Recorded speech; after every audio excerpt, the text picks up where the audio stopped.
poder ter uma atenção maior. Em nome do Pai, do Filho e do Espírito Santo. Amém. Amém. Nós queremos apresentar essa catequese nesta tarde, a nossa vida, o nosso coração, pedir que Deus possa derramar a graça do Espírito Santo para que nós possamos vivenciar esse momento catequético, colhendo os frutos daquilo que o Senhor quer nos ensinar, que o Senhor quer nos preparar, e que nós possamos deixar que o Espírito Santo seja o nosso guia, o nosso educador, seja aquele que nos conduz ao encontro com o Senhor. Vinde, Espírito Santo, enchei os corações dos vossos fiéis e acendei neles o fogo do vosso amor. Enviai o vosso Espírito, tudo será criado e renovareis a face da terra. Oremos. Ó Deus, que instruís os corações dos vossos fiéis com a luz do Espírito Santo, fazei que apreciemos retamente todas as coisas, segundo o mesmo Espírito, e gozemos sempre de sua consolação. Por Cristo, Senhor nosso. Amém.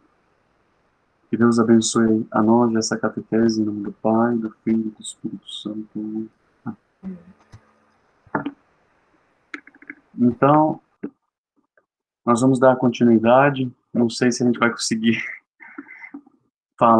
concluir sobre a Santa Missa, porque quando a gente entra para falar sobre a Santa Missa tem tanta coisa e eu já estou meio que perdido um pouco diante de tanta coisa, né? Mas vamos tentar seguir um caminho e aí eu acredito que Deus vai nos guiando para entender um pouco daquilo que Ele quer que a gente viva em relação à Santa Missa. Então,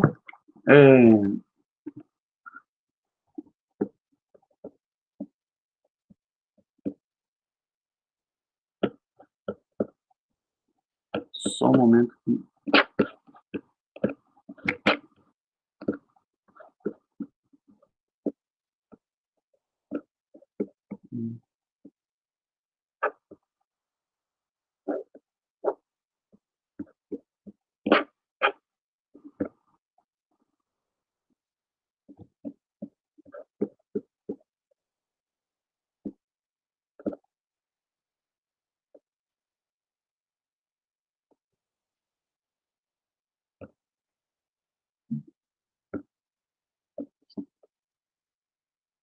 Então é o seguinte, nós falamos da Santa Missa, né, mas a gente vai repassar alguns pontos importantes, né?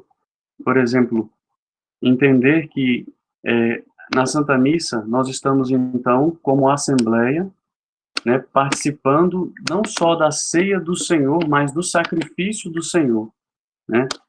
Aquilo que Jesus nos mandou realizar, né? O fazer em sua memória é o tornar presente o sacrifício, né, que ele instituiu, o sacrifício do seu corpo e sangue, a sua presença redentora. E quando a gente fala, então, de presença redentora, nós estamos falando, então, do seu corpo e sangue que vem salvar a humanidade, né, que vem redimir a humanidade, que vem ser esta comunhão com Deus, né, que vem nos unir, nos religar a Deus, nos fazer estarmos em contato íntimo com o Senhor. Então, nós estamos diante de um grande mistério celebrado, que é o mistério da vida toda de Cristo, né? Desde a sua encarnação, desde a sua caminhada na terra, sua paixão, morte e ressurreição, né? A sua crucifixão, morte e ressurreição, todo o mistério de Cristo. E desse mistério nós recebemos todas as graças do Pai, né? É um mistério de amor, é um mistério salvífico que perdoa todos os nossos pecados, né? O Senhor, ele ofereceu-se porque só Ele poderia apagar os nossos pecados. Só o sacrifício de um Deus poderia nos redimir, poderia nos fazer com que nosso coração, nossa alma estivesse totalmente pura, íntegra, para que nós pudéssemos de novo adentrar numa comunhão mais perfeita, numa comunhão mais próxima com o Senhor, que é também essa possibilidade de nós podemos morrer e ressuscitar e podemos estar unidos com Ele na glória celeste, né? Então o Senhor abre as portas do céu para nós por meio dessa grande graça que se dá no sacrifício da Santa Missa. Na missa nós recebemos todos os bens espirituais, essa comunhão com Deus e com toda a igreja, sendo um corpo místico, né? Nós somos corpo de Cristo e por meio da Santa Missa nós nos tornamos cada vez mais esse corpo místico, esse corpo unido a Jesus Cristo, que ele é cabeça da igreja, né? Ele é então aquele que guia toda a igreja, né? Nós somos esse corpo santo, um corpo santificado por meio do sangue de Jesus, por meio da sua presença. Então, nós nos fazemos um só com ele, e neste corpo corre em nossas veias, em nosso coração, o sangue de Cristo, que nos lava, que nos purifica, que nos faz santos. Então, nós participamos de uma nova e eterna aliança, né, do banquete eterno. Por meio dessa comunhão, nós estamos nos fazendo uma aliança eterna, uma aliança de nós como filhos, estarmos definitivamente unidos ao nosso Pai Celeste, né? Então, uma aliança de pertença. Nós somos o povo santo de Deus, o povo que Deus separou, escolheu, para que pudéssemos, por meio do seu sacrifício, estarmos unidos no reino celeste. O povo de Deus vai habitar o reino celeste, o reino definitivo. Então, a missa ela conta com duas partes, né? A liturgia da palavra e a liturgia eucarística, né? Elas estão unidas entre si e constituem um só ato de culto, né? É todo um só culto. A gente não são dois polos separados, mas é todo um só culto. Então, no Novo Testamento nós vamos ter vestígios também. Encontramos vestígios de uma liturgia da palavra que procede a ser eucarística, né? E ali a gente tem, por exemplo, o exemplo de Emaús, os discípulos de Emaús que caminhavam depois da morte de Cristo, eles voltavam para Emaús, achando que tudo tinha acabado ali, que Cristo não tinha ressuscitado, e Cristo caminha com eles, explicando as Escrituras a eles, e aí mostrando que tudo aquilo que aconteceu, que os profetas falavam, era necessário, falava dele, né? Então, ele mostrou que realmente, sim, a ressurreição se deu e que não estavam errados os profetas, né? Então, é importante a gente entender que as leituras vão apontando para Cristo, né? E nós, nessa estrutura da missa, a Eucaristia, ela congrega a comunidade e envia renovada ao mundo como povo convocado por Deus, né? Então, é importante a gente entender, antes de tudo, quando a gente fala da missa, né, nós estamos falando da missa, entender um pouco sobre o que significa o significado e o valor da missa, né? A missa tem o seu significado do grego, né? Se a gente for estudar a palavra, missio, que significa missão, envio, né? Então a missa tem esse sentido de enviar. Nós somos chamados, nós somos os congregados, reunidos na igreja, que a palavra eclésia, né, que significa assembleia, que significa igreja, assembleia dos convocados, os convocados para estarmos unidos, para sermos enviados, para junto vivermos essa missão. A missão que é um envio, que é um mandato de nós levarmos essa presença de Deus, o amor dele que nós recebemos como comunidade ao mundo. Então, nós comunicamos também com a nossa vida, com o nosso coração, a salvação ao mundo, né? E para que assim se cumpra a vontade de Deus na vida de todo o povo, né? E em todos os nossos dias, no nosso cotidiano, que é levar, então, essa presença de Cristo, a salvação dele.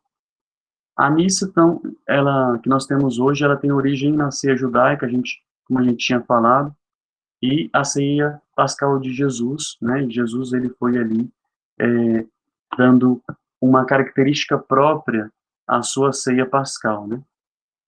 O domingo, né? É importante a gente falar da questão do domingo, porque Jesus, ele ressuscitou no domingo, o primeiro dia da semana. foi então considerado, foi dado o nome Dia do Senhor, né, por ser o memorial da ressurreição do Senhor.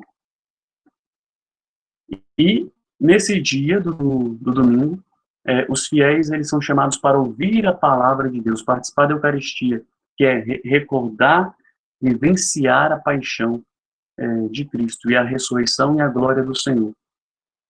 E dando graças, né? Graças a Deus. A gente é sempre uma ação de graças, por isso a palavra Eucaristia ela significa isso. Dando graças a Deus que nós somos, dando graças pelo quê, né? Agradecendo o quê? Dando graças, porque Ele nos gerou de novo, pela ressurreição, pela sua ressurreição dentre os mortos, para uma viva esperança. Então, o domingo é, pois, o principal dia de festa, né? Um dia a ser lembrado na piedade dos fiéis, né? Também um dia de alegria, de abstenção do trabalho. É importante a gente entender o que significa a questão do domingo, né? Então, como a Giovana já falou, nós não assistimos à missa, né? Participamos ativamente do mistério pascal de Jesus, que é a missa. A Eucaristia é a oração de graças a Deus. As palavras Eucaristém, né, e Euloguém, que fazem referência à Eucaristia, lembram as bênçãos judaicas que proclamam, e sobretudo durante a refeição, né? Os judeus faziam várias bênçãos, abençoavam, né, toda a sua refeição, durante a refeição tinha várias bênçãos, e eles abençoavam tendo um sentido, né? Dando graças pela obra da criação, as obras de Deus, a obra, né, os 7 dias da criação, tudo aquilo que Deus fez, né? O alimento que Ele nos concedeu, né? E também relembrando, fazendo memória do maná, né? Fazendo memória do alimento que Deus deu no deserto, no Egito, né? Então, tem esse significado. A ceia pascal dos judeus, então, recordava o acontecimento mais importante do Antigo Testamento, né, que era a saída dessa escravidão do Egito e a entrada nessa terra prometida. Então, essa recordação fazia-se por meio de um banquete e se consumia, como a gente tinha falado, ervas amargas, pão e cordeiro, e se bebia vinho, né? Então, só para a gente entender, assim, passando rápido, porque para a gente chegar no nome da nossa missa de Santa Missa, ela foi evoluindo o conceito, né, assim, a igreja foi evoluindo os estudos, os séculos, né, a teologia da Sagrada Liturgia, ela foi evoluindo. E a gente, então,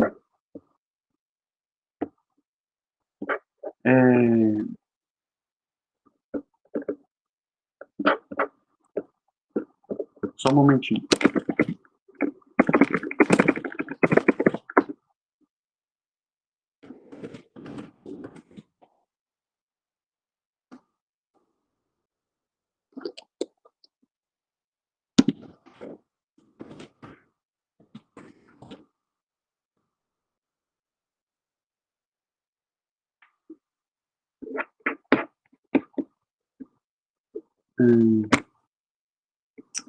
Então, voltando, a Eucaristia, então, tinha diversos nomes, né, até chegar ao seu nome mesmo, Santa Missa, né? Ela passou por Ceia do Senhor, né? E aí estava isso em 1 Coríntios 11, 20, fração do pão. Isso é o entendimento que as comunidades iam tendo, né? Iam se tendo esse entendimento, aquela vivência daquela época, né? Dos primeiros séculos. Então, fração do pão, né? Eucaristia, sacrifício, liturgia, né? E também aí chegou a ser, né, ter o nome também de missa, né? A Eucaristia era celebrada em memorial de Jesus, ou seja, para realizar o memorial de sua Páscoa. O memorial é o mais do que simples recordar na memória. Como a gente já bateu várias vezes na tecla, é importante a gente voltar a esse ponto, né? Para a compreensão bíblica, né, para celebrar o memorial, além de recordar o fato, é atualizá-lo de forma que, pela celebração ritual, trazemos para aqui ou agora os efeitos e a força da Páscoa do Senhor. Então, tem uma palavra muito importante, né? Eu sempre dou um pulo lá na frente para depois voltar. Vocês sempre vão ver eu fazendo isso quando eu vou falando da missa, porque é importante, a gente às vezes lembra de algum ponto aqui, de um termo, é importante a gente falar. Por exemplo, transubstanciação, né? Transubstanciação é o nome dado, então, pelo momento da transformação do pão no corpo de Jesus, do vinho no sangue de Jesus, né? É esse momento sagrado da consagração na Santa Missa, que chama-se de transubstanciação, por quê? Porque é a mudança das espécies, né? É a mudança de substância. Nós ali vemos as espécies do pão e do vinho, mas a substância por trás daquele pão e daquele vinho, a substância no milagre, na graça, né? Nós estamos contemplando nos olhos, nós estamos vendo uma coisa, mas a substância daquilo foi transformada mesmo, entende? Uma substância daquilo que a gente olha para aquilo e fala, já não é mais pão, já não é mais vinho, é o corpo e o sangue. Então é importante a gente entender isso, para que a gente não olhe para a Eucaristia, a hóstia consagrada e o vinho consagrado, e a gente chame de pão ou de vinho, quando já estiver consagrado, né? Mas que a gente chame de corpo e de sangue, porque realmente aconteceu a mudança, a transubstanciação. É o corpo e o sangue, né, de Cristo ali presente. Então, é muito importante a gente entender isso, porque isso é fundamento da nossa fé. Isso mostra para nós, para a gente entender que Deus está presente ali, né? Ali a presença é real, a presença de Deus. E por isso nós devemos cuidar bem, zelar, adorar, ter toda uma reverência, falar com Deus, poder ali entender que é o tesouro maior e magnífico que nós temos na nossa igreja. E muitas vezes a gente só não vive melhor a nossa fé porque a gente não se aproxima com fé desse mistério, a gente não deixa a nossa fé chegar ao ponto de superar a nossa visão, de superar a nossa compreensão humana, mas temos uma compreensão pela fé, uma compreensão divina, uma compreensão dada pelo sobrenatural, pela graça, que nos faz olhar ali, sabendo que Deus se faz presente ali, e é a presença dele real, tão grande, tão divina e tão majestosa, que nos faz adorá-lo, que nos faz ter reverência, que nos faz ter amor, que nos faz falar com ele, que nos faz amar mais a presença dele, que nos faz gastar tempo para estar ali, que nos faz querer viver aquele momento com muita devoção, oração, fé e amor. Quando a gente consegue vivenciar, trazer ao coração isso, então as coisas têm mais sentido, a gente vive aquilo com mais amor e de modo diferente. É isso que Deus pede de nós, Ele quer que nós cresçamos nessa compreensão de fé na sua presença. Quando nós entendermos isso, vamos entender que Deus está mais próximo de nós do que a gente imagina, mais próximo de nós do que nosso coração, do que nós possamos compreender. E aí, nós começamos a falar como um amigo, nós começamos a entender que Deus não nos abandonou. E é isso que a gente precisa. Então, nós temos os ritos finais e os ritos iniciais na missa, né? São dois polos, né? Quando começa a missa, os ritos finais, quando vai para encerrar a missa, é muito importante, né? Porque um vai preparando a gente para a missão, para ouvir atentamente a palavra, para celebrar dignamente o sacramento da unidade, que é a Eucaristia. E os ritos finais vão nos enviar, depois de termos comungado da palavra, do corpo do Senhor, a ir em missão, a levar Jesus que está presente, que mora em nosso coração pela palavra e pela Eucaristia. Então, nós temos a parte por parte, né? Se a gente for, a gente está voltando, né?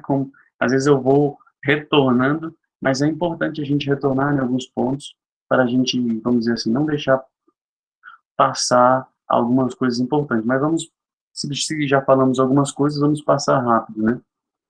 Sabemos que na missa nós temos o canto de entrada, né? A missa, ela começa com o canto de entrada, abre a celebração, o canto tem que estar sempre, se você for perceber, se os músicos escolheram bem, o canto tem que estar sempre de acordo com o que vai ser falado na liturgia da palavra.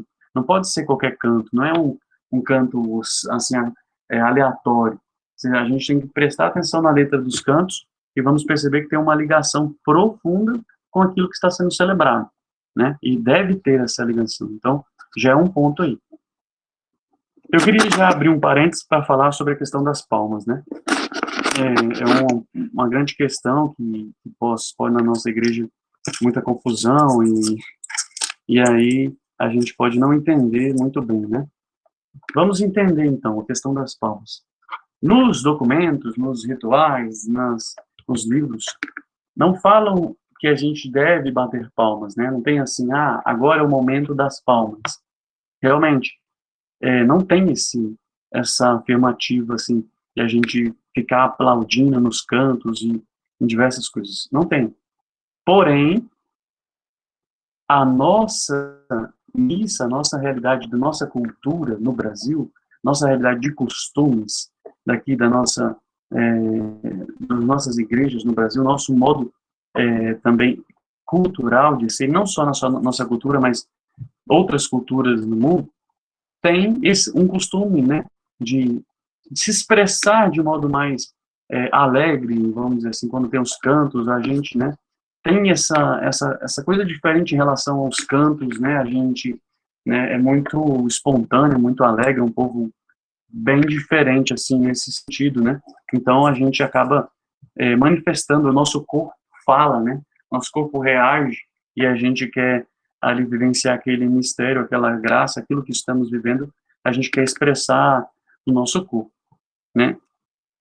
A gente tem que ter um equilíbrio nesse sentido em relação às palmas, porque é claro que a gente fala de palmas, mas tudo tem um equilíbrio, né. Não quer dizer que é proibido, vamos dizer assim, na nossa arquidiocese, né, os bispos mesmo nos deram essa informação, assim, né, essa orientação, a gente no seminário, a gente ouvia muito falar, né, que a gente está numa missa, na nossa arquidiocese, se o povo tem esse costume de bater palma, a gente não deve simplesmente chegar com toda a força ou tirar as palmas e falar, olha, não pode bater palma, não. Por quê? Porque se o povo bate as palmas nos cantos, mas com equilíbrio, não tem nada assim, um exagero catastrófico, né? Então, não há que a gente tentar perseguir ou que, assim, causar um grande problema nessas questões, né? É claro que a gente deve seguir os manuais, os documentos, os rituais e as rubricas, né, daquilo que se traz o missal, né, as rubricas são aquelas palavras em vermelho que explicam o que deve ser feito na prática, o que deve ser realizado. A gente deve seguir, sim, porém, se nós observarmos, né, nas paróquias, numa nossa realidade cultural, nossa arquidiocese, se há coisas que estão ali, mas elas não atrapalham, vamos dizer assim, o ponto central, o conteúdo, assim, a vivência daquilo que é a missa. Por exemplo, é claro que a missa ela tem algo importante que não pode se perder, que é o silêncio. É claro, né, se for uma missa muito, vamos dizer, barulhenta, só palmas e sem silêncio, só aquela coisa, entende? Mas aí está errado. Agora, se a gente está numa realidade, tem as palmas e tem um silêncio, a gente tem também a realidade do silêncio que é pedido, importante. Se consegue se viver as duas coisas, no seu cada tempo, no seu lugar, e a gente consegue rezar e viver bem nisso, então não tem por que a gente caçar confusão ou tentar dizer que estão errado e tentar fazer uma revolução nesse sentido, né? É importante a gente fazer as coisas com equilíbrio. É importante saber que as coisas são assim, né? Além do equilíbrio, Wellington, acho que uma palavra que a gente pode se resumir tudo isso também é o respeito, né? A gente pode fazer, vivenciar e participar daquele momento de uma forma mais silenciosa ou de uma forma talvez um pouco mais alegre, vamos dizer assim, isso às vezes é mais individual, mas em qualquer que seja a forma que você vai vivenciar ali a missa, que seja com respeito, né, que tenha respeito a tudo que está acontecendo ali, né, durante toda a celebração. Acho que isso é uma das coisas mais importantes, né, porque cada um tem, né, particular seu, saber o que. Tem gente que vive a missa mais silenciosa, mais respeitosa no sentido de sacrifício, né? De um lado mais triste, por assim dizer. Tem gente que já vive, participa da missa já no sentido mais alegre, né? Que apesar de todo o sacrifício, tem a ressurreição, né? Então, assim, cada um tem a sua particularidade. Então, a questão do respeito, eu acho que é o principal, né? Isso, sobre isso eu queria falar o seguinte, né? É importantíssimo o respeito e realmente é um ponto importante. A gente pode vivenciar uma missa com palmas e com respeito? Pode sim. Não há um problema, entende? Não há um problema nisso. Eu já participei de muitas missas que o povo tinha as palmas na missa e tinha o silêncio, tinha o respeito, né? Então, assim, isso é possível. A gente não pode achar que é só se extremar, viver um extremo e se fechar num extremo, né? Não é assim. Agora, é importante isso, né? Agora, um ponto que você falou que eu gostaria de esclarecer, que às vezes é uma coisa que a gente aprende aqui na teologia, no seminário, muitas vezes o povo tem essa dúvida. Por exemplo, é porque a nossa missa é sacrifício, é a morte de Cristo, né? E aí a gente tem a tendência de querer viver aquele momento, olhando por esse sentido, por esse lado, na tristeza, no abatimento, naquela angústia. Nossa, mas Cristo, né? É claro, se nós estamos celebrando, vamos dizer assim, a Semana Santa, o momento ali da paixão do Senhor, aqueles momentos, é claro que nos levam, né, a se interiorizar ainda mais, com certeza. Como na Quaresma, também o sentido da Quaresma é uma preparação para a Semana Santa, para a Páscoa do Senhor. A Quaresma, esses 40 dias, nos preparando. Então, assim, uma preparação em penitência, jejum, na mortificação, um momento mais de reclusão, de interiorização, intimidade, isso.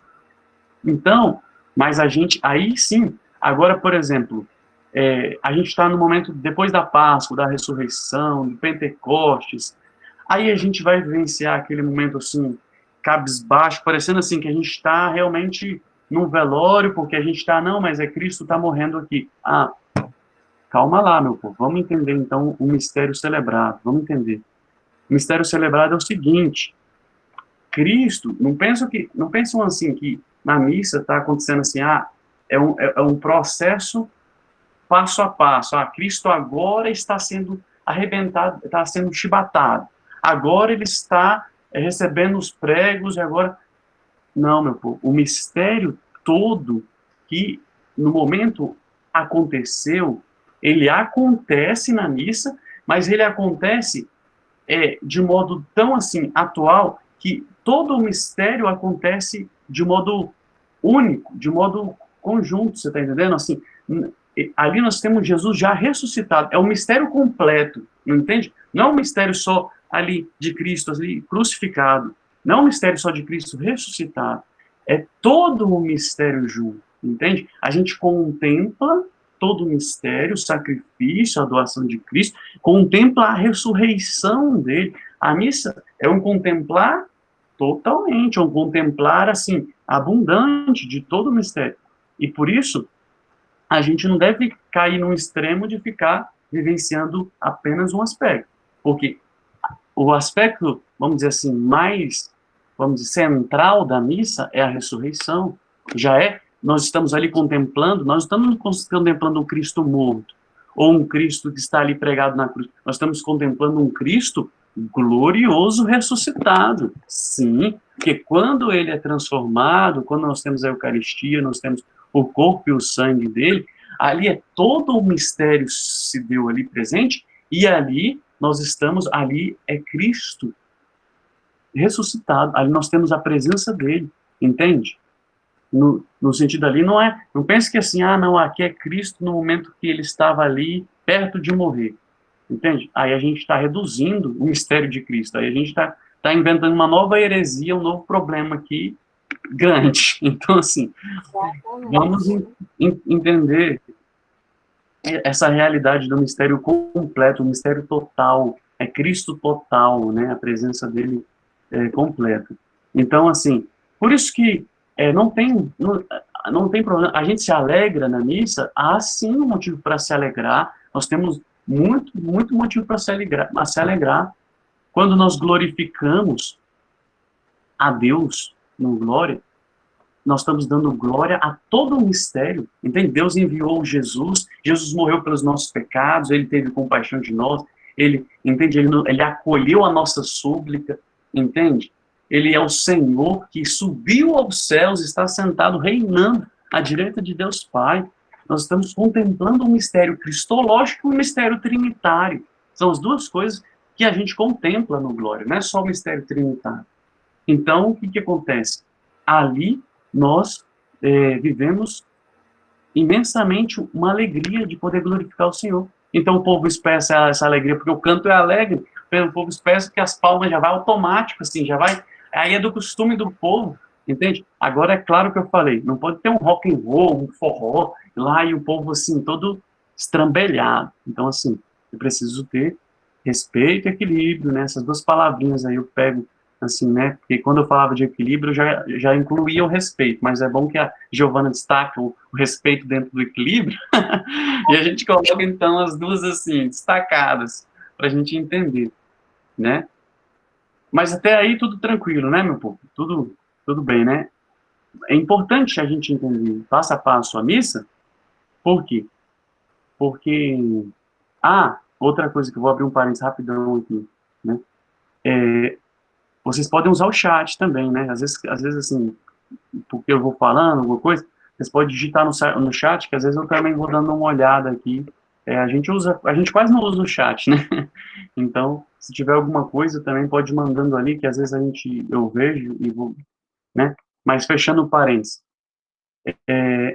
alguns momentos da missa a gente vai ter que entender porque a gente precisa se recolher mais, a gente precisa estar de pé com atenção, olhos, abaixar, inclinar a cabeça, né?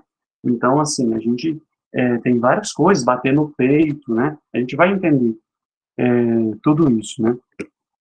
Então, olha só, o sinal da cruz. Quando a gente faz o sinal da cruz, a gente está começando, né, no sinal da Santíssima Trindade, né, vivendo esse mistério e marcados pelo mistério pascal do Senhor, né? E a cruz também significa essa gloriosa bênção de Deus, né? O sinal dessa glória do Senhor, o sinal das bênçãos, o sinal da salvação. Então é importante, é aquilo que vamos celebrar, o mistério da salvação, o mistério de salvação do Senhor que se deu na cruz. A saudação apostólica, né? A saudação apostólica, para vocês entenderem, vocês falam assim, Wellington, mas tem um nome de saudação apostólica, o que é a saudação apostólica na missa? A graça de nosso Senhor Jesus Cristo, o amor do Pai e a comunhão do Espírito Santo estejam sempre convosco. Bendito seja Deus que nos reuniu no amor de Cristo. Até aquele momento, em nome do Pai, essa saudação aí chama-se saudação apostólica, porque a saudação dos apóstolos, se você for ver, os apóstolos usavam muito isso nas suas cartas, no início das suas cartas. Então, era a saudação que os apóstolos davam. Então, ali é o momento também de entendermos isso. Estamos aprofundando demais, né? Mas parece que a gente está dando um curso mais profundo, ou uma coisa assim, mas, na verdade, é importante esclarecer alguns detalhes, como cristão, é bom conhecer a nossa fé completa, né? E ela não pode ser substituída, essa saudação, né? Mas o presidente pode depois acolher o povo de modo informal. Bom dia ou boa noite, dependendo do momento, né? Boa tarde. Sejam todos bem-vindos à nossa celebração, né? E aí, ele pode fazer aquele equilibrado, né? Também, aquela acolhida, né? E, então, vamos na nossa estrutura da missa, né? Os ritos iniciais, eles são entrada, saudação, rito penitencial, glória e oração do dia, que é a oração da coleta. Oremos, que vocês já conhecem, né? Esses são os ritos iniciais. Então, a finalidade, reunir, convocar, animar, preparar a assembleia, dispor-se para bem ouvir atentamente a palavra de Deus e celebrar dignamente o santo mistério da Eucaristia. Então, percebam bem essas palavrinhas aí. Não sei se vocês estão vendo meu mouse aqui. mais ou menos. Mas, ó, dispor para ouvir atentamente a palavra de Deus, né? E celebrar dignamente o mistério. Celebrar de modo digno. Então, pelo perdão, né? Essa oração inicial nos prepara, ter atenção. Então, o ato penitencial, que a gente já falou algumas vezes, não tem o valor o efeito do sacramento da confissão, e a gente vai se reconhecer como pecadores, como limitados, né? Vai ser ali apagado o nosso pecado venial. E quando vocês verem acontecer na missa a aspersão, e aí fala, nossa, mas o padre não rezou o ato penitencial, ele não fez aquela oração, ele fez o momento lá da aspersão. É porque pode, aos domingos, particularmente no tempo pascal, pode ser substituído pela aspersão da água benta ali, que também é um modo de ter o perdão, né, ali, a purificação, né, a água que nos lava, que nos purifica, né, ali o sinal de João Batista, como também jogava água para a purificação dos pecados, tudo isso, né. Então, o Senhor tem de piedade sempre duas vezes, né, uma prece que dirige a Cristo, pedindo, né, ao perdão dele. A profissão de fé no poder de Cristo, sua infinita misericórdia, e quando a gente fala a palavra Kyrie, vocês vão estar na missa, às vezes vão falar, mas que coisa é esse de Kyrie? Nunca vi Kyrie. O que é o Kyrie? Kyrie significa Senhor, Senhor tem de piedade, né? Então a gente é em grego, então está sendo ali falado na missa, então para vocês entenderem que é uma salva, porque antigamente, né, se usava muito Kyrie, e até hoje se usa o Kyrie, né?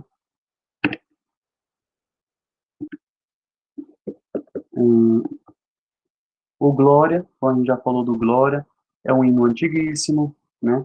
Trata-se de um canto solene, deve ser cantado ou recitado, pode ser recitado, né? Mas ele não é recitado em dois momentos do nosso tempo litúrgico. Depois a gente vai entender o ano litúrgico. Mas no Advento e na Quaresma. Por quê? Porque eles vão ser cantados solenemente quando dá a glória de Jesus nascer no Natal, porque o Advento prepara para o Natal e a Quaresma prepara para a grande ressurreição do Senhor. E quando nós vamos na vigília pascal cantar solenemente, com mais força, com o hino, este glória por ter Jesus ressuscitado. Então, já falamos da oração da coleta, que recolhe as intenções do povo e apresenta a Deus, Pai, por Cristo no Espírito Santo, né? É um silêncio, ali a gente tem que rezar de modo silencioso, então, para viver bem aquele momento, a gente pode abaixar a nossa cabeça, né? Podemos colocar diante de Deus e colocar e oferecer, né, a Deus. O padre está rezando lá, mas a gente também reza, não é só deixar o padre rezar ali, a gente só ouvir, mas a gente tem que rezar no silêncio do nosso coração. Não é mesmo, Giovana?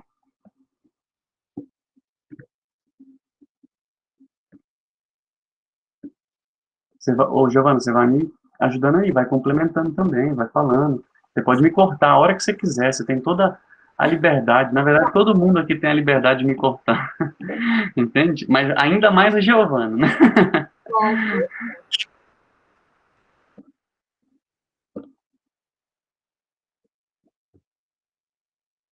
É, muito bem. Na liturgia da palavra, Deus fala ao povo por meio das Sagradas Escrituras, né? É, no rito judaico se tinha o costume de proclamar a Torá, que era, né, as leis dos judeus, né, os mandamentos. Então, na missa, quando nós lemos e interpretamos as Sagradas Escrituras, é o próprio Cristo que está nos falando. É um diálogo entre Deus e seu povo, né? É o atual diálogo. A força sacramental da palavra e Cristo presente e atuante na palavra proclamada. Então, importantes são os diálogos entre os sacerdotes e os fiéis, né? É importante também. Lembra que o povo sempre ele participa, né? Então é importante a gente responder em alta voz, com força, né? Palavra do Senhor, graças a Deus, né? A gente responder com alegria, com força, né? Por nosso Senhor Jesus Cristo, vosso Filho, na unidade do Espírito Santo. Amém, respondeu amém com fé, com alegria, forte, né? Isso é engraçado, porque quando eu era mais nova e tudo, e até, enfim, durante muito tempo eu achava muito engraçado você participar da missa, e toda hora que o padre falava alguma coisa, a gente tinha de responder, a gente tinha de falar alguma coisa. No folheto, ele tem lá bonitinho o que a gente tem que falar e tal. Eu achava isso muito engraçado. Eu falava, gente, mas, né? Mas é realmente isso, é como se a gente estivesse numa conversa, vamos dizer assim, né? A gente escuta a palavra de Deus, a gente escuta o que ele está falando e a gente responde. Assim como a gente está conversando, nós aqui, conversando, por exemplo, claro que não vamos comparar a nossa conversa aqui com a celebração da Santa Missa, mas no intuito de que, tipo assim, quando a gente fala algo, vocês respondem, né, de alguma forma. Quando alguém chega e te fala, oi, bom dia, boa tarde, boa noite, fala alguma coisa com você, você responde aquela pessoa. Da mesma forma, também a gente escuta a palavra de Deus, a gente também responde. Inclusive, é muito importante isso eu aprendi também, né, ao longo da vida, que até mesmo quando a gente vai ler a palavra de Deus, quando a gente vai ler a Bíblia, especialmente o Evangelho, alguma coisa assim, é importante que a gente leia da mesma forma como é na missa, né, que a gente fala, palavra da salvação, que a gente responde. Porque é ali uma conversa mesmo, né, com a gente ouvindo o que Deus quer nos falar e a gente respondendo. Além de ser também respeitoso, né, nesse sentido. Então, assim, é importante que a gente, de fato, responda, porque é uma missão, é um chamado, e assim como a gente, dentro das nossas orações pessoais, a gente deve ter essa conversa e responder na missa também. Né? Então, a gente realmente participa da missa, né? Como eu falei, a gente não está ali assistindo, a gente está participando, a gente está respondendo, a gente está rezando, a gente está entregando, a gente está confiando. Então, é muito importante esse entendimento. Isso mesmo. E por isso que é importante, né, a gente entender isso, porque, por exemplo, por que a gente senta na hora das leituras? No sentido de receber um ensinamento, né? A gente não recebe um ensinamento, o sentido de estar sentado, acolher aquele ensinamento, acolher aquela palavra, o mestre vai nos mostrando o caminho para seguir. É isso, né? Por que a gente fica de pé na oração? Porque a oração é sagrada. A gente, quando a gente está de pé, é o momento de a gente se colocar diante de Deus, assim, né? Com todo o nosso ser em pé, em prontidão para a oração, né? Então, assim, é importante, tem um significado o nosso estar de pé nos momentos, estar sentado, né? Tudo certo? Se tiver alguma coisa que eu estou esquecendo, Giovana, se me lembre, tá bom? Você vai... E se ajoelhar também. E ajoelhar também. Tem um assim que a gente se ajoelha dentro Isso, da missa, né, da celebração. muito bem. Aí algumas pessoas podem ver assim, mas eu já vi uma pessoa ajoelhar no momento do ato penitencial. Olha, não tem nada que impeça você de ajoelhar, mas o costume da nossa igreja é o povo geralmente fica em pé, né? Então, assim, não é, ninguém vai te bater, ninguém vai te... se você se sentir querendo ajoelhar, né? Então, assim, não é algo assim que é fechado totalmente. Se eu ajoelhar aqui, eu vou cometer um pecado, eu vou ter que pagar uma multa. Não, fique tranquilo em relação a isso, né? Então, olha, é, o, quando a leitura ela é lida, não é simplesmente lida, ela é proclamada a palavra, é uma proclamação, algo com mais, assim, tem mais autoridade, mais potência, né? Existe, então, a preparação bíblica, espiritual e técnica. A missa não pode ser de qualquer jeito. A pessoa tem que conhecer a leitura, né, tem que estar em oração, tem que ter rezado com aquela leitura, tem que ter uma técnica no falar, né? Então, importante. Primeira leitura. É quase sempre tirada do Antigo Testamento, exceto no tempo pascal, quando se acolhe uma do Novo Testamento, né? No tempo pascal acontece isso, sobretudo dos Atos dos Apóstolos. Então é importante a gente entender essa mudança. O Salmo responsorial são orações que foram compostas ao longo da história do povo de Deus né, o próprio Jesus, depois toda a comunidade cristã sempre fizeram uso dos salmos. Deve ser proclamado do ambão ou de outro lugar. Se um dia você vê alguém fazendo o salmo, nossa, mas a pessoa nem subiu lá em cima para fazer o salmo, será que ela está errada? Não, porque há a possibilidade de fazer de um outro lugar adequado, né? Então, assim, a gente entender isso. A função do salmista é de grande importância. O salmo, ele é, de preferência, seria bom que sempre fosse cantado, mas quando não dá, então, tem problema ser proclamado, né, lido, né?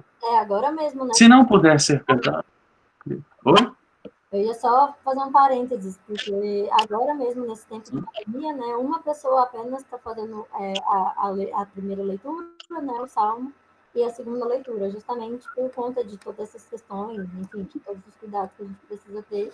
Então, assim, não é, o ideal é que seja da forma clássica que a gente já conhece e tudo mais, mas em algumas situações podem haver esse tipo de mudança, né,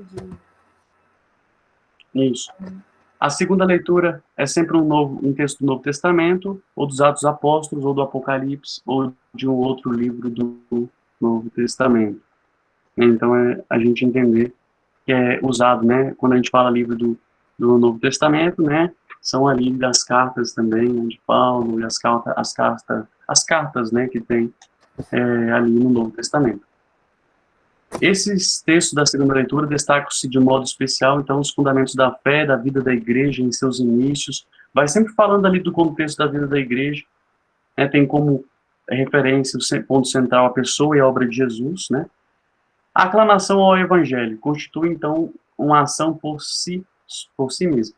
A gente fica de pé para aclamar o evangelho, né, porque ali vai ser a própria, o próprio Jesus, né, falando para nós. O evangelho é a palavra própria de Cristo, né, aquilo que se refere à vivência, à pessoa de Cristo. Então, assim, é algo muito sagrado os evangelhos. Os evangelhos são muito sagrados, né? Entende? Porque ali nós temos contato direto, né, com o mistério de Cristo, com toda essa caminhada, e é importante, né? O Evangelho, ele fala da nossa vivência também, de como nós devemos caminhar, seguindo os passos de Jesus, seguindo, né, os passos dos apóstolos, dos evangelistas, né, seguindo passos de todo o povo ali, que viveu nesse tempo de Jesus, e os ensinamentos, né, que Deus nos dá por meio dos seus santos evangelhos, né? Tem toda essa vivência, né, da vida de Cristo. Só que, claro, não é toda completa, porque se fosse colocar completamente tudo aquilo que Jesus fez, não caberiam em 4 evangelhos. Então, não pense que é ali pronto. Ah, é tudo que Jesus fez completamente, ponto final. Não. Entende? Jesus fez muito mais coisas. Então, mas é aquilo que de essencial Deus quis para nós, para que nós, né, vivenciássemos, né? Então, a liturgia, o aleluia, ele é cantado, exceto na quaresma, né?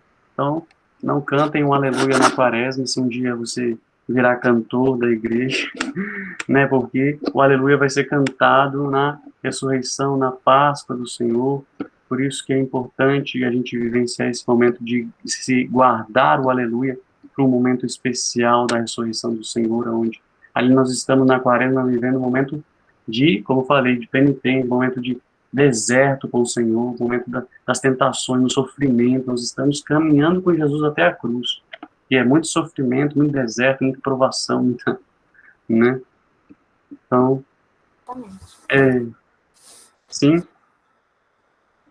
pode falar. Não, só falei exatamente. Eu só Então, concordei com o que você falou. Oi? Eu só concordei com o que você falou. Falei que era isso mesmo, exatamente. Então tá bom, então fico mais tranquilo.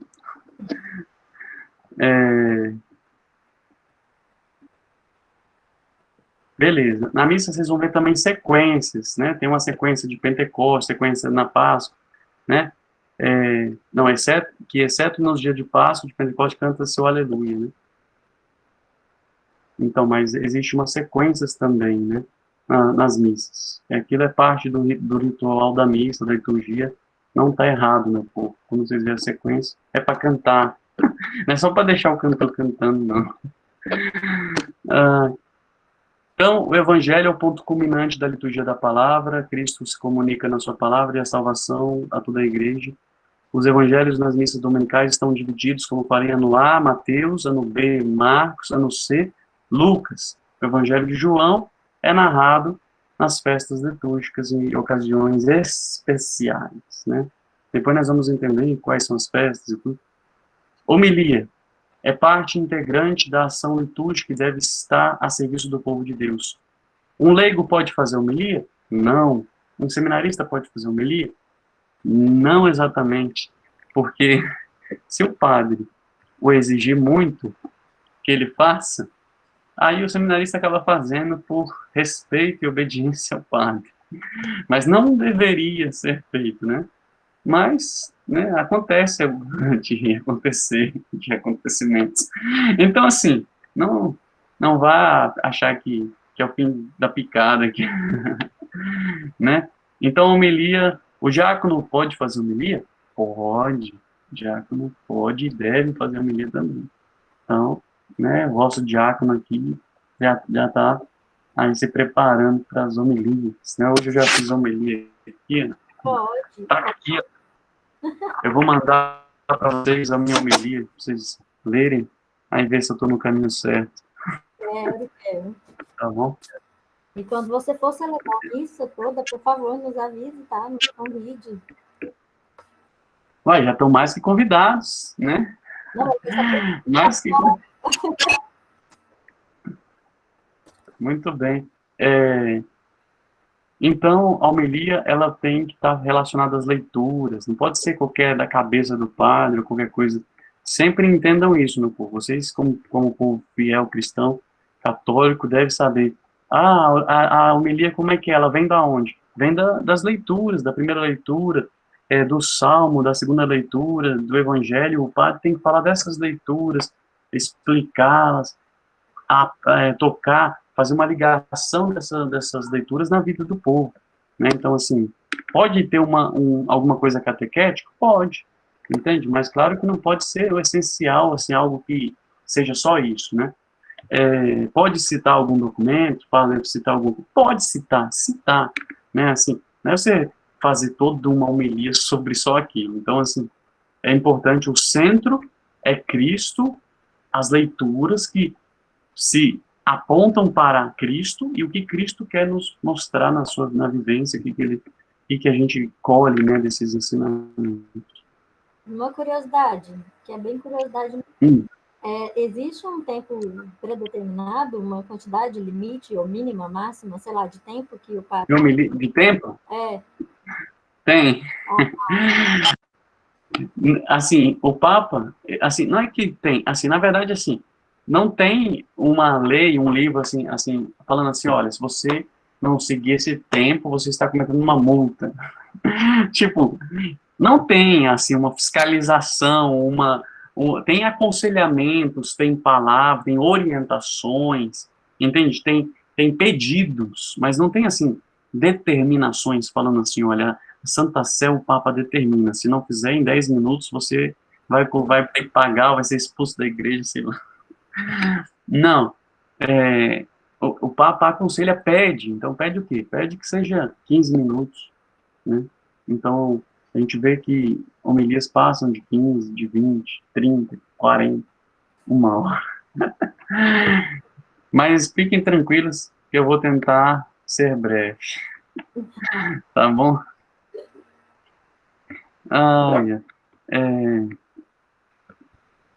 Muito bem. Então, a liturgia da palavra, a homilia é vivamente recomendada, nunca delegada a um lei, já falei, após a homilia convém observar um breve tempo de silêncio. Então, eu vou falar para vocês, meu povo, eu encerrei sem querer, querendo, a apresentação, apertei aqui, mas não tem problema, a gente já está finalizando mesmo, porque eu também tenho que sair e já estou atrasado, sempre atrasado. Olha só, eu até me perdi agora o que eu ia falar. Deixa eu tentar lembrar aqui. Sobre o Ah, breve tá. Olha sobre o tempo. É. O silêncio, isso. Tudo bem. Em quais momentos a gente vive o silêncio na missa? Até agora. Eu vou falar só até agora, até o ponto. Depois nós vamos continuar falando mais do silêncio. Mas vamos entender, né? A gente vive o silêncio desde que a gente entra na igreja. Primeiro que a igreja não é um lugar para ficar conversando, não. A igreja é um lugar de oração, é um lugar que é de recolhimento, é um lugar de falar com Deus. A gente não pode falar, como tá lá naquele dia lá, e a vizinhança, jogo de futebol, e aí? Não. Isso é para fora da igreja, para fora da missa, para fora do templo. Entende? Assim, a gente tem que ter essa consciência de que lá é um lugar sagrado, o povo está tentando rezar. Então, o povo está tentando rezar, a gente. Você viu a novela de ontem? Entende? Olha só. Ainda falando de novela, para piorar. Então, assim, é importante ter essa atitude, né, consciente. Silêncio sempre quando a gente entra na igreja.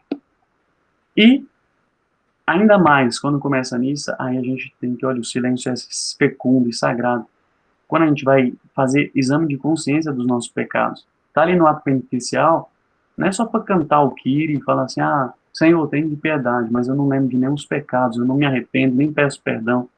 Pelo contrário, pô, a atitude ali no ato penitencial é, como eu falei, recolhimento, confesso, aí quando eu confesso a Deus Todo-Poderoso e a vós, irmãos e irmãs, que pequei por muitas vezes, por pensamentos e palavras, atos e omissões, por minha culpa, minha tão grande culpa.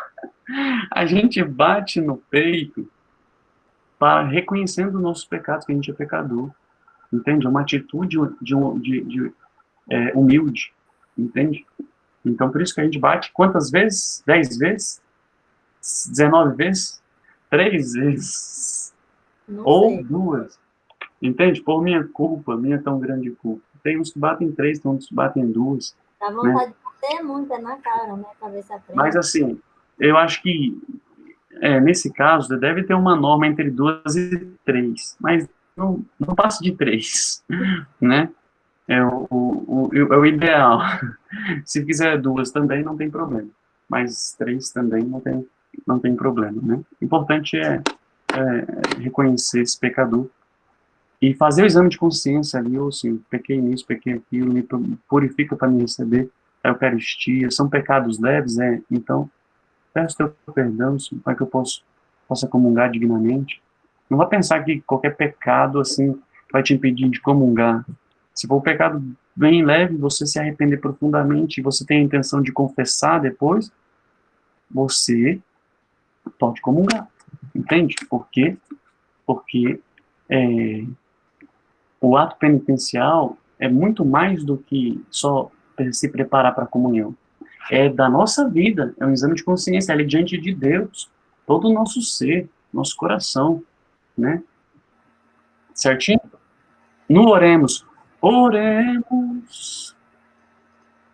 Aí tem um silenciozinho, que deveria ser um pouco prolongado aí, todo mundo em silêncio.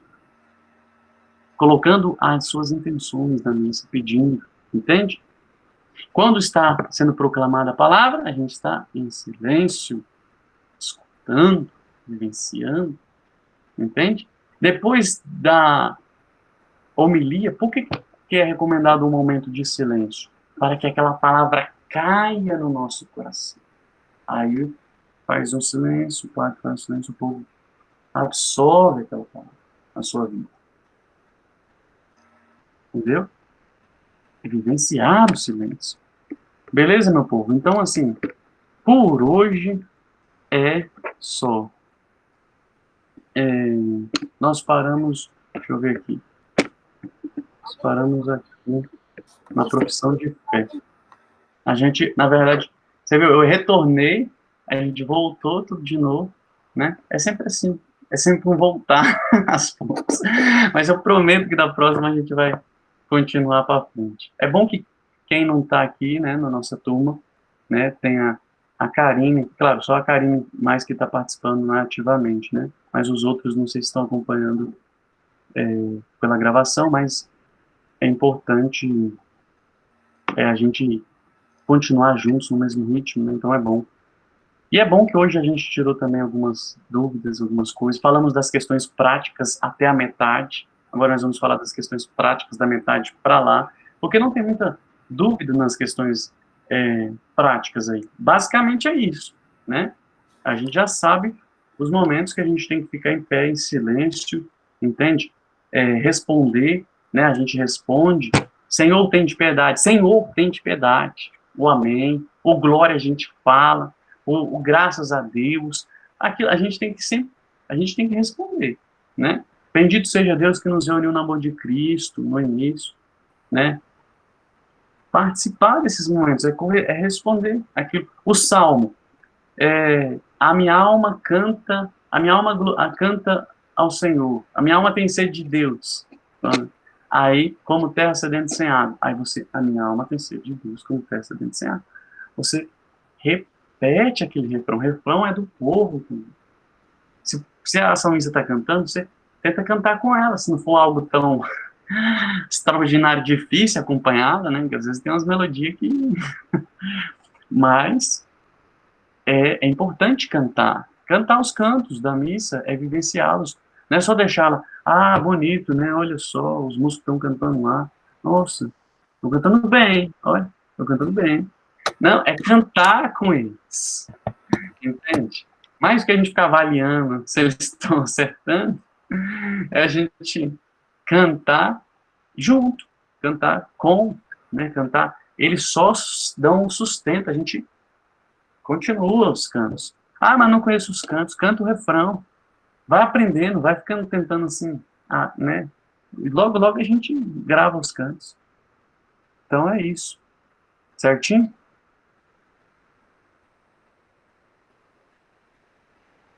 Palavras da salvação. A gente diz o quê? Quase esqueci. Glória a vós, Senhor. Muito bem. Voltamos a uma coisinha simples, que é importante. O Senhor esteja convosco, Ele está no meio de nós. A gente responde.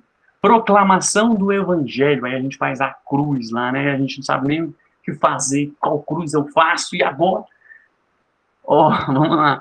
Uma cruz na testa. Uma cruz sobre a boca. Faz aí contigo. Faz aí, vamos de novo. Faz aí contigo. Muito bem. E é sempre, começa aqui, do lado esquerdo para o direito. Não vai começar do lado direito para o esquerdo, não, senão a gente vai confundindo. De cima para baixo. Aí volta, aí esquerdo para o direito. Tudo bem. Aí depois, puxa daqui até a boca, Aí depois esquerdo, o direito. Isso. Agora no coração. Vai lá no coração, mesma coisa. Esquerdo, o direito. Agora vai ficar mais difícil. Vamos dificultar mais as coisas aí. Quais as palavrinhas que a gente fala nesse momento? Olha, tem muita gente que fala muita coisa. Mas eu vou te ensinar o que eu aprendi, né? Fala assim, se você aprendeu é o certo, eu acho que é certo.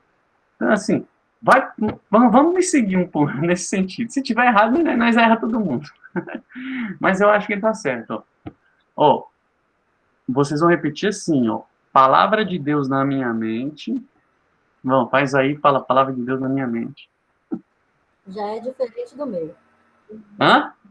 Como é que você fala, Giovana? A Santa Cruz, livrai-nos, Deus nosso Senhor, dos nossos inimigos. Então, mas aí tem muita gente que faz isso aí. Só que isso aí, muitas vezes, o pessoal aprendeu, isso aí faz no terço. Você tá entendendo? Quando vai se rezar o terço, o povo antigo fazia para rezar o terço, entende? Eu aprendi com o povo antigo assim. Agora, tá errado? Não tá errado. É o seu costume. Se você quiser manter assim, João, não tem problema nenhum. Eu tô assim... Em 1900 e qualquer coisa. Então, eu estou ensinando um costume assim, que eu aprendi na minha catequese com fundamento litúrgico. Só que assim, por isso que é porque a gente vai ouvir a palavra de Deus. Então, a palavra de Deus que a gente vai ouvir do Evangelho, que ela possa cair na minha mente. Então a gente fala, palavra de Deus na minha mente, palavra de Deus na minha boca, para que essa palavra que possa cair na minha boca, eu possa proclamar essa palavra. Palavra de Deus, onde é que é o coração? Ah, eu fiz desse lado aqui. O coração está desse lado. Palavra de Deus no coração. Aí você faz, porque a palavra de Deus vai cair no coração, na nossa alma, permanece. Então, entende? Aí, isso tem um sentido profundo. Então, vocês não esquecem dessas 3 palavrinhas aí. Quando for falar, é claro que se você não falar, vai estar errado. Também não está errado. Né? O gesto já fala também pelas palavras. Entende? Por isso que tem esses costumes. Certo? E tem uma coisinha que talvez vocês não saibam, mas aí no final do Evangelho, eu não sei se o diácono faz, eu tenho que descobrir isso, eu estou numa dúvida, agora eu tenho uma dúvida também. Mas o padre geralmente fala assim, pelas palavras desse santo Evangelho, que sejam perdoados os nossos pecados. Isso aí é litúrgico, isso aí também é uma coisa que se faz. Entende? Mas eu vou descobrir se o diácono faz também, porque eu nunca vi um diácono fazer, né? Então, aí eu também não faço, né? Mas só por não aprender, eu vou praticar. Alguma dúvida, algum questionamento aí, Giovana? Alguma questão? Tudo certinho, então. Nós vamos continuar. Me lembre da profissão de fé. Deixa eu voltar, não, depois. Tá bom? A gente vai falar da profissão de fé, do que ela significa, e depois a gente já vai dar continuidade. Mas a gente vai terminar a missa, que nem nós demorou para terminar o credo, né? Mas nós vamos terminar de falar da Santa Missa. Mas vai ser bom, vai ser uma bênção de Deus, né? A gente vai aprender a viver melhor nisso. E uma pergunta que eu tenho a vocês, queridos catequizandos do meu Brasil Barulho, todos vocês que estão vendo essa gravação e vocês que estão ao vivo, que vocês possam participar da Santa Missa. Se vocês estiverem sem medo, se o vosso coração estiver preparado, vão até a igreja. Vocês são jovens, vão de máscara, lá vai ter o distanciamento, álcool em gel, e a gente vai conseguir vivenciar, né, estar ali com Jesus, vivenciar aquele momento, que é importantíssimo. A gente não pode ficar o tempo todo sem a missa, a gente precisa estar na missa. A missa é o centro da nossa fé, da nossa oração, do nosso sacramento, da nossa vivência, é ali, o como, é a oração das... Vou falar para vocês rezam em casa, não rezam? Rezam antes de dormir, não rezam? Rezam na hora de acordar, não rezam? Algum momento da vida de vocês, durante o dia, durante uma semana, você reza, entende? Então, o que acontece? Se você quer uma oração forte, boa, nada maior do que a Santa Missa. A missa é a oração das orações.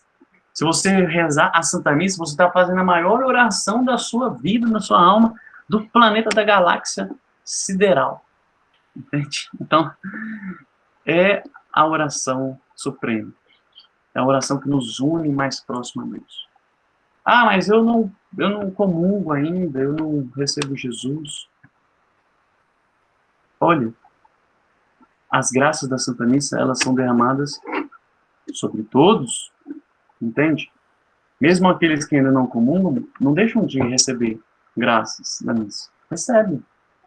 Não recebem, talvez, a grande graça que é a presença de Cristo na Eucaristia, mas recebem espiritualmente. E é importante. Certinho? Então, é isso. Eu já estou super, mega, ultra atrasado, mas não tem problema. Então, um grande abraço, que Deus abençoe vocês. Eu vou me retirando, a Giovana, ela faz a oração final aí, e encerra, né? Eu me encerro por aqui, mas a Giovana faz o encerramento final. Pode ser, Giovana? Em nome do Pai, do Filho e do Espírito Santo. Então, fiquem com Deus. Tchau. Continue aí, Giovana. Até mais, vocês. Bom, gente, então, muito obrigada pela presença de vocês, de novo, novamente, mais uma vez. Gabriel, bem-vindo e boa tarde. Desculpa não ter te cumprimentado mais cedo. Que isso, eu cheguei atrasado. Boa tarde. tirado bom proveito de tudo que a gente conversou hoje. Espero que vocês agora consigam participar de uma forma melhor da missa, né, ao longo do tempo que a gente vai adquirindo conhecimento, né? Eu falo por mim mesmo. Participo hoje muito melhor da missa do que antes de ter esses conhecimentos práticos e teóricos também, né, de tudo que acontece na celebração. Então, vamos fazer uma oração final para que Deus possa nos abençoar hoje e sempre. Então, estamos reunidos em nome do Pai, do Filho e do Espírito Santo. Amém. Queria agradecer, né, a Deus novamente por mais uma catequese, por mais um momento em que a gente está reunido, né, falando das coisas de Deus, né, falando da nossa celebração eucarística, falando da nossa Santa Missa. Que Deus possa nos dar força cada dia mais, que Ele possa aumentar a nossa fé, que Ele possa fazer com que a gente esteja sempre perseverante, mesmo nas dificuldades, mesmo que a gente esteja cansado, mesmo que a gente esteja desanimado, que a gente consiga, de fato, buscar em Deus, né, essa esperança de um mundo melhor, de uma vida melhor, de tudo melhor, e que a gente realmente possa viver, né, tudo que a gente escuta, tudo que a gente aprende dentro da nossa igreja, que a gente possa ser evangelho vivo, né, na vida de todos que a gente convive. Colocar em intenção a nossa vida, a nossa saúde, a vida das nossas famílias, a vida do Wellington, e que Deus possa nos abençoar, cuidar, que Nossa Senhora passe à frente de tudo nas nossas vidas, na nossa semana, que a gente receba muitas graças e que a gente esteja sempre preparado para receber as graças de Deus nas nossas vidas, que a gente esteja sempre em comunhão com Cristo, com o Espírito Santo e com a Virgem Maria. Por essas e por todas as intenções guardadas em nossos corações, Pai nosso que estais no céu, santificado seja o vosso nome, venha a nós o vosso reino, seja feita a vossa vontade, assim na terra como no céu. Pão nosso de cada dia nos dai hoje, perdoai as nossas ofensas, assim como nós perdoamos a quem nos tem ofendido, e não nos deixeis cair em tentação, mas livrai-nos do mal. Amém. Ave Maria, cheia de graça, o Senhor é convosco. Bendita sois vós entre as mulheres, bendito é o fruto do vosso ventre, Jesus. Santa Maria, Mãe de Deus, rogai por nós, pecadores, agora e na hora de nossa morte. Amém. Glórias ao Pai, ao Filho e ao Espírito Santo, como era no princípio, agora e sempre. Amém. Estivemos reunidos em nome do Pai, do Filho e do Espírito Santo. Amém. Uma ótima semana para vocês, um ótimo restinho de domingo, uma ótima semana para vocês. Deus abençoe vocês e as famílias de vocês. E qualquer coisa, estamos aí à disposição para o que vocês precisarem, tá bom? Beijos, fiquem com Deus e até semana que vem. Tchau, tchau. Boa semana para vocês. Obrigada.